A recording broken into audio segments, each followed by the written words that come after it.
अरे वाह वाह वाह, फिर आ गए। इसका मतलब पिछले वाले वीडियो से सदमा लगा नहीं आप लोगों को। तो चलिए, हालांकि मेरा ये मानना है कि पढ़ाई लिखाई से कुछ होता नहीं है क्या। आप लोग भी हाथ में मोबाइल आए तो पढ़ाई की वीडियोस कौन देखता है भाई यूट्यूब पे। आप लोग पबजी खेलो, फ्री फायर खेलो, गेम्स खेलो यार, क्या पढ़ाई लिखाई करके कहाँ जाओगे। लेकिन अब आ ही गए हैं तो चलिए, ऐसे तो जाने नहीं देंगे। आज क्लासिकल फिजिक्स के बारे में पढ़ेंगे, और लास्ट लेक्चर में हम लोगों ने पढ़ा था क्वांटम फिजिक्स के बारे में। तो जिन लोगों को क्वांटम फिजिक्स समझ में नहीं आई है उनको आज क्लासिकल फिजिक्स भी समझ में नहीं आएगी।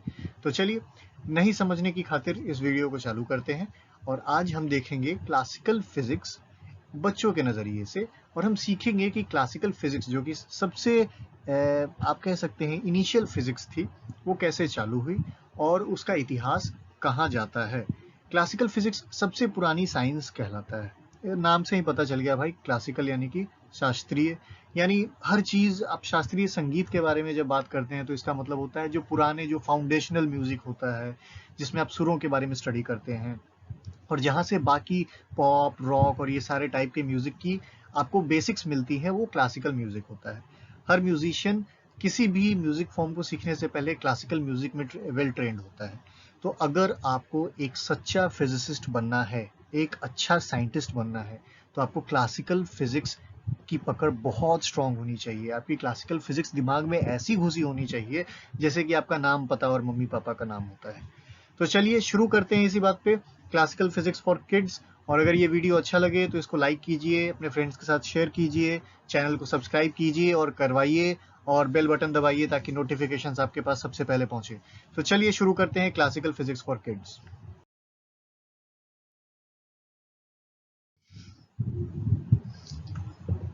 क्लासिकल फिजिक्स समझने से पहले हम चलेंगे प्री न्यूटोनियन एरा में। और प्री न्यूटोनियन एरा नाम से ही पता चल रहा है, न्यूटन के आने से पहले का समय और उसके जो इनिशियल कॉन्ट्रीब्यूशंस रहे थे। अब जब हम क्लासिकल फिजिक्स की बात करेंगे तो हमको ये चीज़ देखना पड़ेगा कि इसकी शुरुआत हुई कब और किस लिए हुई। आखिर लोगों ने क्लासिकल फिजिक्स को पढ़ना क्यों शुरू किया। उनकी जिंदगी बिल्कुल मस्त चल रही थी, पहले खाली लड़ाई करो, मार काट करो, राज्य हथियाओ। पहले राजाओं का यही काम होता था, किंगडम्स और एम्पायर्स ऐसे ही बनते थे। फिर अचानक लोगों को कहाँ से खुजली हुई कि नहीं यार, पैसे सोना चांदी काफी नहीं है, फिजिक्स पढ़ेंगे थोड़ा। तो ये शुरू हुआ आज से तकरीबन 7500 साल पहले। और ये हुआ कैसे, कुछ फिजिकल ऑब्जेक्ट्स के बारे में लोगों ने ऑब्जर्व करना शुरू किया। उस समय जो कुछ लोग थे जो इन सब चीज़ों में रुचि लेते थे, उनको फिजिकल चीज़ें जैसे कि हेवनली बॉडीज हो गई, स्टार्स हो गए, प्लैनेट्स हो गए, मून और सन का मोशन हो गया, टाइम से रिलेटेड वो क्या करते थे, वो मून और सन की पोजीशन को देख के टाइम का पता लगाते थे। तो इन चीज़ों को देख के, ऑब्जर्व करके उन्होंने काफ़ी कुछ सीखा और बहुत फैसिनेट हुए उन चीज़ों को लेके। उन्होंने सोचा कि आखिर ये मोशन कैसे होता है, ये सूरज उगता है फिर डूब जाता है, रात को चंद्रमा आता है, फिर धीरे धीरे सारे तारे आते हैं और फिर भोर होते होते सारे तारे छिप जाते हैं। तो आखिर ये मोशन कौन कर रहा है, इस मोशन के कारण हमारे आसपास की प्रकृति में क्या बदलाव आ रहे हैं। तो ये चीज थी, ये वो खुजली थी जिसके कारण लोगों ने डिसाइड किया कि नहीं भाई, सोना चांदी काफी नहीं है, उससे भी इम्पोर्टेंट कुछ है, और वो है जानना कि आखिर हम एग्जिस्ट कैसे कर रहे हैं। तो अपने आसपास के फिनोमिनन को समझने के लिए, और मैंने पिछले लेक्चर में बताया था, अगर आप लोगों ने पिछला लेक्चर नहीं देखा है तो प्लीज जाके देखिए, उसमें मैंने एक्सप्लेन किया था कि साइंस हम लोग दो स्कोप्स में पढ़ते हैं। एक मैक्रोस्कोपिक साइंस होता है और दूसरा माइक्रोस्कोपिक साइंस होता है। When we deal in macroscopic science, we generally deal in larger objects that are having a finite mass, like a stone or a body, a car, an aeroplane. So these are all macroscopic entities. When we talk about entities that are quite larger in our, that take some space in our atmosphere, those are known as macroscopic entities. When we talk about microscopic entities are particularly atoms, molecules, electrons, protons, charges, heat. These things are microscopic entities because you cannot see them with your naked eyes. So ये चीज होती है कि आप macroscopic entities को अपने आसपास देख सकते हो, उनको एक्सपीरियंस कर सकते हो, टच कर सकते हो। अगर आपको अपने दोस्त को पहाड़ पर से नीचे धक्का देना है तो आपका दोस्त मैक्रोस्कोपिक एंटिटी है, आप उसको धक्का दोगे, उस पर फोर्स लगाओगे तो आपको आपका दोस्त दिखाई देगा। लेकिन आपके दोस्त के अंदर जो इलेक्ट्रॉन्स अचानक मूव करेंगे डर के मारे, वो आपको दिखाई नहीं देगा। तो study of your friend will be microscopic and study of those electrons will be microscopic. चलिए, तो जिस समय की हम बात कर रहे हैं आज से 7500 ईयर्स पहले, आप लोगों को मैं बता दूं कि उस समय माइक्रोस्कोपिक चीजों का कॉन्सेप्ट नहीं था, यानी इलेक्ट्रॉन्स, एटम्स, ये चीजें एग्जिस्ट ही नहीं करती थी। इवेंचुअली आप लोगों को पता होगा कि एटम्स के बारे में सबसे पहला कॉन्सेप्ट जो है हमारे मॉडर्न साइंस में जॉन डाल्टन ने दिया था। उससे पहले कुछ इक्का दुक्का पहले के एस्ट्रोनॉमर्स और हुए थे जिन्होंने हल्का फुल्का आइडिया लगाया था, लेकिन वो कंप्लीटली किसी कंक्लूजन पे नहीं पहुंच पाए थे। तो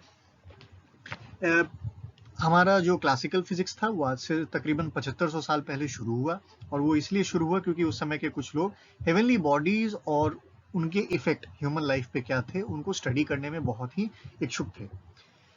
अब हुआ क्या, उन लोगों ने जब प्लैनेट्स के मोशंस को देखना शुरू किया तो दो तरीके की साइंस और दो तरीके की स्टडीज इमर्ज हुई। एक था एस्ट्रोनॉमी और दूसरी थी एस्ट्रोलॉजी। अब दोनों में अंतर समझो। किसी भी सब्जेक्ट के नाम के लास्ट में अगर हम नॉमी लगाते हैं तो we generally relate that subject to calculations. हम मैथमेटिकल कैलकुलेशंस हम करते हैं उस सब्जेक्ट में जिसके लास्ट में नॉमी लगा है। लाइक एस्ट्रोनॉमी हो गया जिसमें हम प्लैनेट्स की डिस्टेंस, प्लैनेट्स के मास, लाइट ईयर्स और इन सब में खेल कूद करते हैं। जब हम एस्ट्रोलॉजी की बात करते हैं, यानी ऐसे सब्जेक्ट्स जिसके लास्ट में लॉजी लगा है, तो लॉजी वाले सब्जेक्ट्स का कैलकुलेशन से कोई लेना देना नहीं होता है, उसका सीधा मतलब होता है लॉजिक से। लाइक बायोलॉजी, एस्ट्रोलॉजी, तो इनमें आप कैलकुलेशन नहीं करते हैं, आप इसमें सिर्फ थ्योरी की पढ़ाई करते हैं, आप इसमें कहावतें करते हैं, आप इसका कैलकुलेशन से कोई लेना देना नहीं होता है। उसी तरीके से इकोनॉमी, तो इकोनॉमिक्स में आप नंबर से खेलते हैं, आप इकोलॉजी में नंबर से नहीं खेलते हैं।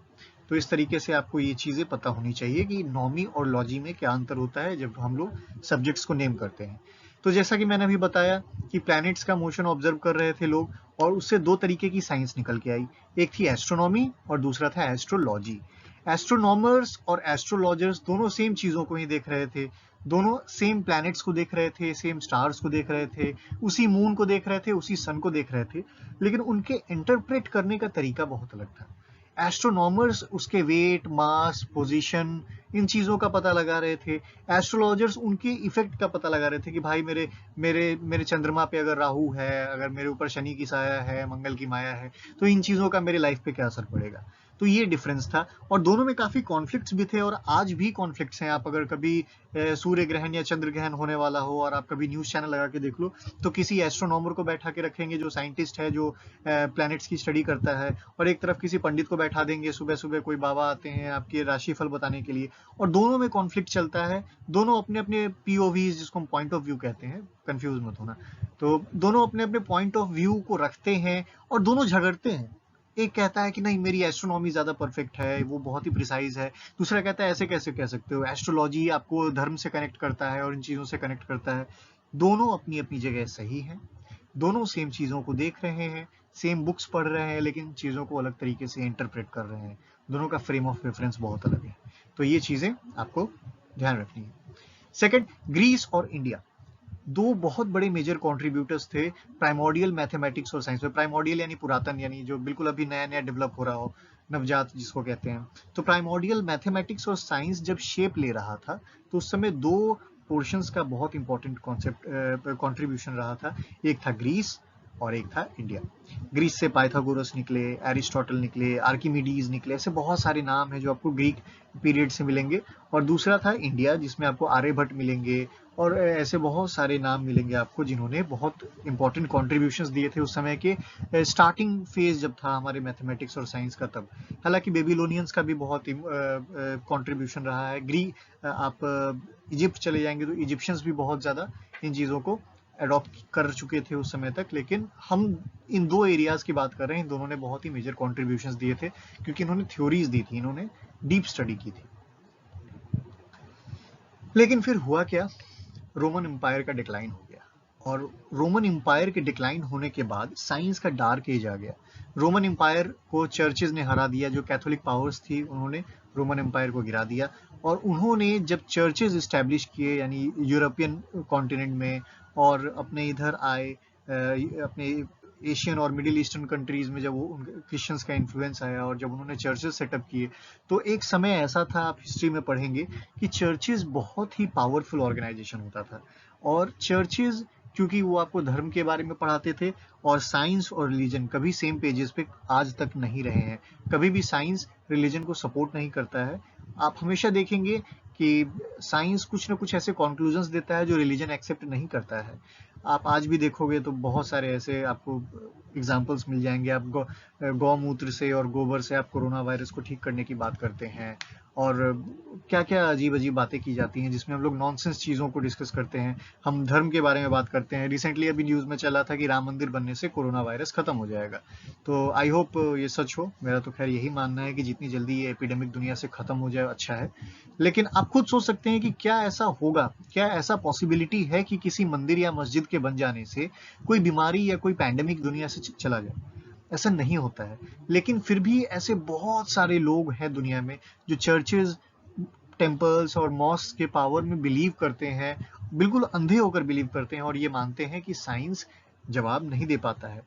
ठीक है, साइंस कई चीज़ों के जवाब नहीं दे पाता है। जैसे कि आप जब मेटाफिजिक्स की बात करते हो, आत्माओं की बात करते हो, भूतों की बात करते हो, जब आप सोल की बात करते हो, तो साइंस अभी उस पर क्लैरिफिकेशन नहीं दे पाया है कि क्या सचमुच ऐसी कोई चीज़ एग्जिस्ट करती है। लेकिन हम रिलीजन में उसका आंसर पाते हैं। ऑल्दो वो पूरी तरीके से सही है या गलत, इस पे मैं अभी कोई टिप्पणी नहीं करूंगा, क्योंकि this would be a matter of deep conflict. लेकिन आपको इतना पता होना चाहिए कि वो एक पीरियड था 7500 ईयर्स अगो, जब साइंस थोड़ा बहुत जन्म ले रहा था, और फिर एक ऐसा टाइम आया जब रोमन एम्पायर का डिक्लाइन हो गया, और उसके बाद साइंस का डार्क पीरियड आया जिसमें तकरीबन तकरीबन 1 मिलियन 900 1000 साल तक साइंस में कोई एडवांसमेंट नहीं हुआ। लोग चर्चेज को माने, और चर्चेज जो बोलते थे वही होता था। आप बहुत सारी मूवीज में देखोगे नन्स वंस और इन सब का जो पावर होता है, प्रीस्ट के जो पावर होते थे, तो लोगों ने चर्च में बिलीव किया और लोगों ने साइंस को बायकॉट कर दिया। बोला कि नहीं, साइंस हमें नहीं चाहिए, क्योंकि साइंस में कोई भगवान नहीं था।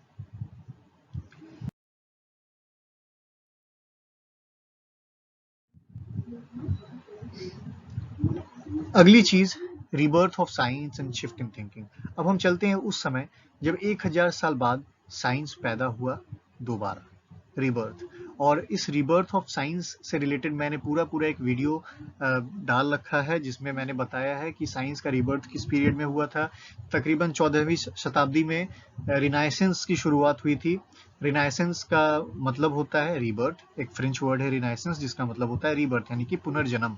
और ये 14वीं शताब्दी में इटली में चालू हुआ था, और इसे चालू किया था कई सारे स्कल्पचर्स, पेंटर्स और बहुत सारे आर्टिस्ट ने मिला के, जिसमें बॉटिचेली, डोनाटेलो, माइकल एंजेलो, ऐसे बहुत सारे साइंटिस्ट थे। लियोनार्डो दा विंची थे, जो साइंटिस्ट भी थे, मशहूर पेंटर भी थे। मोनालिसा जैसी पेंटिंग उन्होंने बनाई है।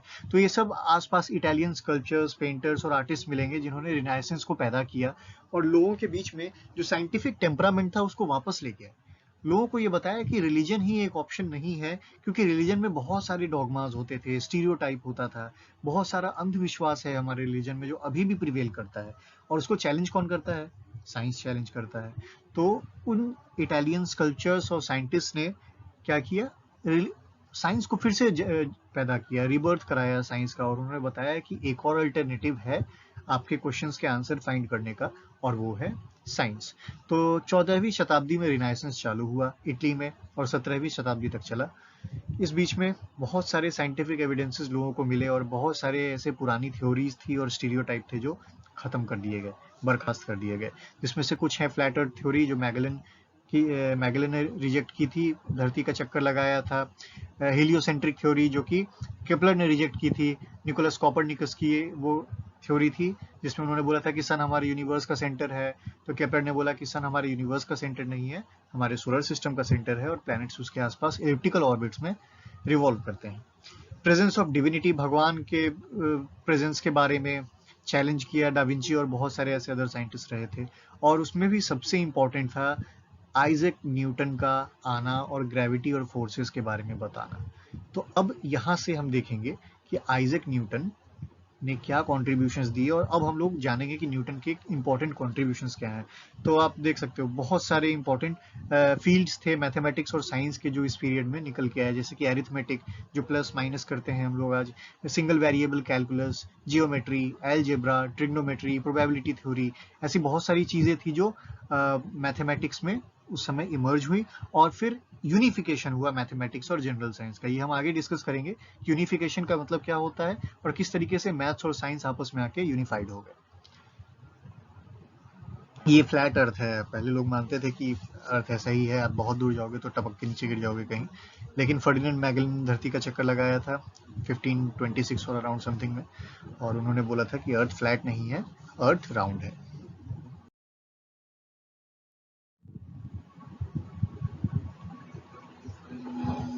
चलिए, तो अगला जो टॉपिक है वो है न्यूटन का एप्पल।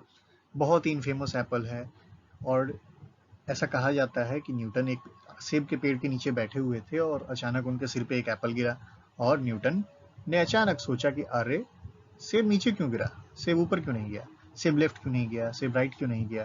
तो वो सेब जो है, उस सेब, आप कह सकते हो कि उस सेब ने इस क्लासिकल फिजिक्स को सही मायने में पैदा किया। जिस तरह एंड गेम में एक चूहे ने सबको बचा लिया था, उसी तरीके से इस सेब ने आज हम सबकी जिंदगी खराब कर दी है, और इस सेब के गिरने के कारण ही फिजिक्स आज जैसी है वैसी है। तो पहले मैं बता दूं, आइजैक न्यूटन एक इंग्लिश मैथमेटिशियन थे, एस्ट्रोनॉमर थे, फिजिसिस्ट थे, और थियोलॉजियन थे। ये थियोलॉजी क्या होती है, ये बहुत ही रहस्यमयी चीज है, जिसको मैं आगे आप लोगों को डिस्कस करके बताऊंगा। न्यूटन ने बहुत सारे कॉन्ट्रीब्यूशंस किए, जैसे कि laws of motion, gravitation, law of cooling, law of refraction. हर क्षेत्र में उनका कुछ ना कुछ कॉन्ट्रीब्यूशन है। उन्होंने मैकेनिक्स में भी कॉन्ट्रीब्यूशन दिया है, ग्रेविटेशन, आप थर्मोडायनेमिक्स पढ़ेंगे तो न्यूटन की लॉ ऑफ कूलिंग पढ़ेंगे, आप ऑप्टिक्स पढ़ेंगे तो न्यूटन के लॉज ऑफ रिफ्रैक्शन और रिफ्लेक्शन पढ़ेंगे। तो ऐसी बहुत सारे कॉन्ट्रीब्यूशन है जो न्यूटन ने दिए हैं। He was accompanied by many great minds of his era.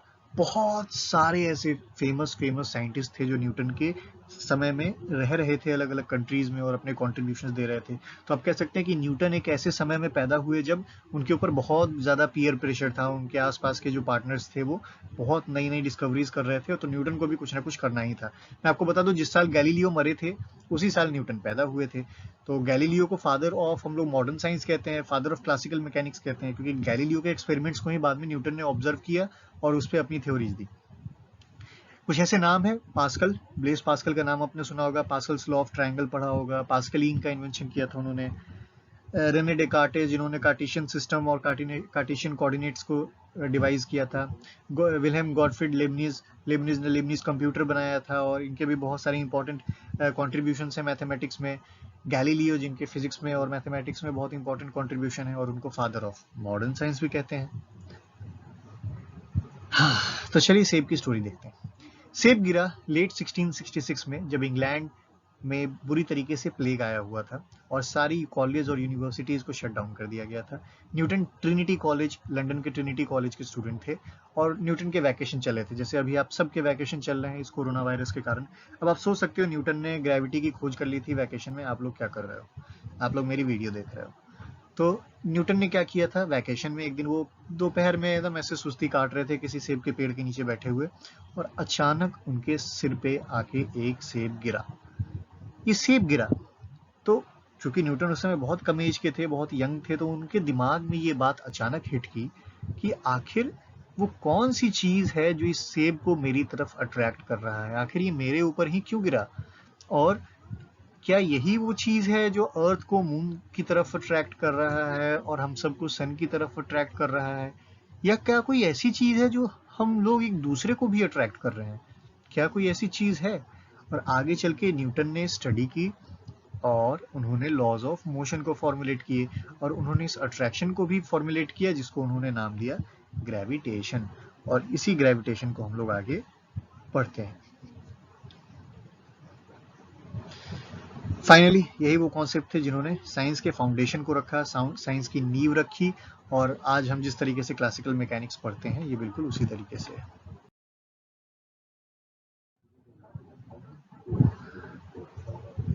चलिए देखते हैं Newton's obsessions with intertwining science and religion. Newton बहुत ही ऑब्सेस्ड थे साइंस और रिलीजन दोनों को साथ में लेके चलने के। हालांकि मैंने अभी आपको बताया कि साइंस और रिलीजन कभी सेम पेज पे नहीं रहते हैं, साइंस कभी भी रिलीजन को सपोर्ट नहीं करेगा या रिलीजन कभी भी साइंस को सपोर्ट नहीं करेगा। लेकिन न्यूटन एक ऐसे शख्सियत थे, और न्यूटन अकेले नहीं थे, ऐसे बहुत सारे फेमस नेम्स हैं जो कि साइंस और रिलीजन दोनों को साथ में लेके चल रहे थे। ऐसा माना जाता है कि न्यूटन एक प्रोमिनेंट थियोलॉजिस्ट भी थे, और थियोलॉजिस्ट वो होते हैं जो भगवानों की स्टडी करते हैं, स्टडी ऑफ गॉड्स जो होता है वो थियोलॉजी कहलाता है। तो न्यूटन एक थियोलॉजिस्ट भी थे। अब एक फिजिसिस्ट का भगवान की स्टडी से क्या लेना देना, तो ये चीज अभी मैं आगे आपको बताने वाला हूँ। न्यूटन थियोलॉजी स्टडी करते थे और वो डिवाइन पावर्स और साइंटिफिक लॉजिक्स को वो थियोलॉजिकल आर्गुमेंट्स के साथ कनेक्ट करते थे। उसके लिए ऐसा माना जाता है, इसका कोई एविडेंस नहीं है, ऐसा माना जाता है कि न्यूटन बहुत सारा काला जादू भी करते थे और बहुत सारे ऐसे सेटनिक प्रैक्टिसेस करते थे, यानी शैतानी प्रैक्टिसेस करते थे, जिसको आज के ज़माने में काला जादू और भूत प्रेत बेताल ये सब वाले जो काम कहे जाते हैं। तो लोगों का मानना था कि न्यूटन ऐसे ब्लैक मैजिक और इन सब चीज़ों को भी प्रैक्टिस करते थे, जिसके कारण उन्होंने इतनी सारी डिस्कवरीज कर रखी थी। Second, he is also believe to be a part of various secret societies, बहुत सारी सीक्रेट सोसाइटीज जो उस समय काम कर रही थी छुप छुप के, जिनका लोगों के पास र्यूमर था। ऐसा कहा जाता था कि वो किसी न किसी शैतानी शक्ति को जगाने की कोशिश करते हैं या वो सब पे नजर रखते हैं, जैसे कि इल्यूमिनाटी हो गया, फ्री मेसनरी हो गई, Priory of Sion. Priory of Sion Galileo ने ही स्टैब्लिश की थी और न्यूटन उसके एक इंपॉर्टेंट मेंबर भी माने जाते थे। तो ये जितनी भी सीक्रेट सोसाइटीज थी, ये बहुत ही सीक्रेसी मेंटेन करती थी, बहुत ही सीक्रेट रहना पसंद करती थी और अपने मेंबर्स के बारे में ये जानकारी नहीं देती थी कि कोई पर्टिकुलर पर्सन इसका मेंबर है कि नहीं। अगर आप फ्री मेसनरी के बारे में पढ़ोगे, फ्री मेसनरी अभी भी एग्जिस्ट करती है, इल्यूमिनाटी अभी भी एग्जिस्ट करता है, शायद प्रायरी ऑफ सायोन भी अभी एग्जिस्ट करता हो, और इसमें आम लोग नहीं जाते हैं, इसमें बड़े बड़े कॉन्ट्रीब्यूटर्स, बिजनेसमैन और ऐसे लोग जो उसमें रह सके और उसके रिस्पॉन्सिबिलिटीज को उठा सके, ऐसे लोग ही ज्वाइन करते हैं उसको। तो क्योंकि ये सोसाइटीज बहुत ही सीक्रेट रहती थी और जल्दी किसी चीज पे कमेंट नहीं करती थी, तो इसी कारण चर्चेज इनके खिलाफ बहुत सारे आरोप लगाता था, क्योंकि ये ऐसी सोसाइटीज थी जिससे बहुत सारे साइंटिफिक आर्ग्यूमेंट्स निकलते थे। तो चर्चेज जो है, चर्चेज ने देखा कि मेरा जो स्ट्रॉन्ग होल्ड है वो कम हो जाएगा अगर ऐसा चलता रहा। तो चर्चेज आमतौर पे उन पे आरोप लगाते थे कि वो सेटनिक प्रैक्टिसेस करते हैं, शैतानी प्रैक्टिस करते हैं, काला जादू करते हैं वो लोग, और वो समाज के लिए बहुत बुरे हैं। लेकिन इसके बारे में बहुत ज़्यादा हमें पता नहीं है, क्योंकि मैंने आपको बताया ये सोसाइटीज सीक्रेट सोसाइटीज थी और ये अपने किसी भी इंफॉर्मेशन को समाज में लीक नहीं करती थी। ये आप देख सकते हैं, न्यूटन कुछ कर रहे थे, कुछ काला जादू टाइप ही किया होगा इन्होंने। न्यूटन ने अपनी जितनी भी स्टडीज थी, जितने भी ऑब्जर्वेशन थे, उसको उन्होंने एक्सपैंड किया। वो सिर्फ मैकेनिक्स में ही नहीं रहे, सेब गिरने के बाद उन्होंने थर्मोडायनामिक्स की भी स्टडी की, ऑप्टिक्स की भी स्टडी की, मैथमेटिक्स की भी स्टडी की, और आज जो हम कैलकुलस पढ़ते हैं, बाइनोमियल थ्योरम पढ़ते हैं, ये आइजैक न्यूटन की ही देन है। और इन सबको उन्होंने एक बुक में फॉर्मुलेट किया, जिस बुक का नाम था प्रिंसिपिया डी मैथमेटिशिया, यानी प्रिंसिपल्स ऑफ मैथमेटिक्स।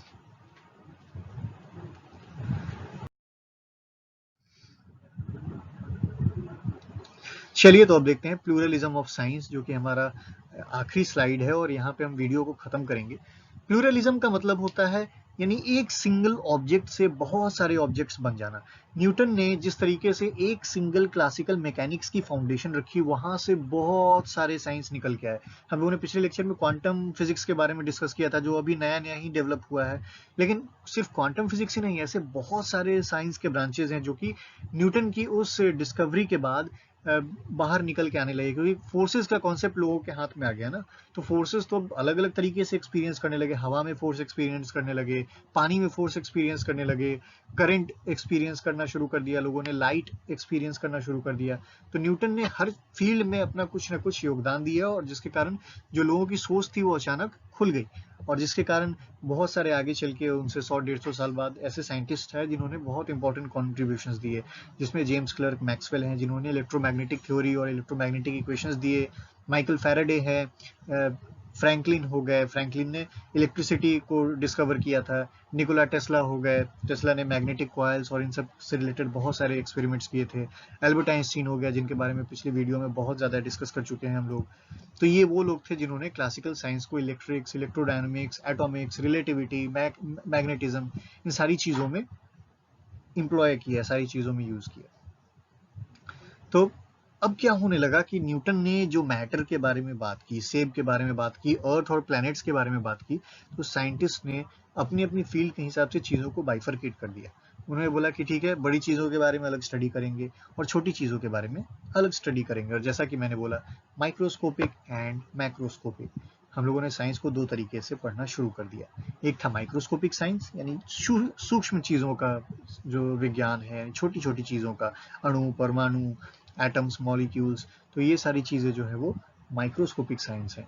और जो बड़ी चीज़ें हैं जिसमें प्लैनेट्स हैं, हेवनली बॉडीज हैं, स्टार है, हमारा प्लैनेट है, हम हैं, ये सारे मैक्रोस्कोपिक साइंस है। तो आई होप ये चीज़ें आपको क्लियर हो गई होंगी, और आज हम लोग क्लासिकल मैकेनिक्स में इतना ही रखेंगे। आई होप आप लोगों को बहुत चीज़ें, नई चीज़ें जानने को मिली होंगी जो आप लोगों ने अभी तक नहीं पढ़ी होंगी किसी किताब में। और अगर आप लोगों ने पढ़ी है तो प्लीज़ बताइए कि आप लोग और क्या क्या जानना चाहेंगे। कमेंट कीजिए ताकि मैं जान सकूं कि आप लोगों को ये वीडियोस कितनी पसंद आ रही हैं, ताकि हम इस सीरीज़ को कंटिन्यू कर सकें। और अगर अच्छा लगे तो इस वीडियो को लाइक कीजिए, अपने फ्रेंड्स के साथ शेयर कीजिए और चैनल को सब्सक्राइब कीजिए। तो चलिए आज के लिए इतना ही रखते हैं, ज़्यादा समय वेस्ट नहीं करेंगे, जाइए पबजी खेलिए। नमस्कार।